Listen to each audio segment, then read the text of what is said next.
پیشانی کو، اس کے پہلو کو اور اس کی پیٹھ کو اس مال کے ذریعے داغا جائے گا۔ جس زکات ادا نہ کرنے والے کو اس کا عذاب دیا جائے گا۔ اور حدیث پاک کے اندر آتا ہے کہ جو لوگ اپنے مال کو اللہ کے راستے میں خرچ نہیں کرتے، اپنے مال کو جمع کر کے رکھتے ہیں، کل قیامت کے دن یہ مال توپ بنا کر ان کے گلے میں ڈال دیا جائے گا اور ایک سانپ کی شکل میں بن کر آئے گا کہ جس سانپ کی 2 زبانیں ہوگی۔ کسی حدیث میں بیان کیا گیا ہے کہ اس سانپ کے 2 سیاہ نقطے ہوں گے۔ یہ اس بات کی علامت ہوگی کہ یہ سانپ خطرناک سانپ ہے، اور وہ سانپ اس کے جبڑوں کو ڈستا رہے گا یہاں تک کہ اس کو عذاب میں مبتلا کر دیا جائے۔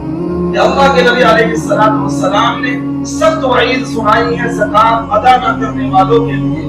جو لوگ اپنے مال کو اللہ کے راستے میں خرچ نہیں کرتے، ان کے لیے اللہ نے اور اس کے رسول نے سخت وعید بیان کی ہے۔ لیکن مسلمانوں بڑے افسوس کے ساتھ کہنا پڑتا ہے، اس کی طرف آج کے مسلمان کا مالداروں کا ذہن بھی نہیں جاتا۔ نمازی مل جاتی ہے الحمدللہ، مسجدیں بھری بھی ملتی ہیں، لیکن اگر میں یہ کہوں تو غلط نہیں ہوگا، خدا کی قسم 100% میں سے مشکل سے 1% لوگ زکات ادا کرنے والے نظر آتے ہیں۔ نظر نہیں آتا کوئی، نمازی نظر آ جائیں گے لیکن زکات دینے والے نظر نہیں آتے۔ تو سمجھ لیجئے کہ زکات بھی جس طرح نماز اسلام کا اہم رکن ہے، زکات بھی اسلام کا اہم رکن ہے۔ جن کو اللہ نے مال دیا ہے ان کے اوپر زکات کا نکالنا واجب ہے۔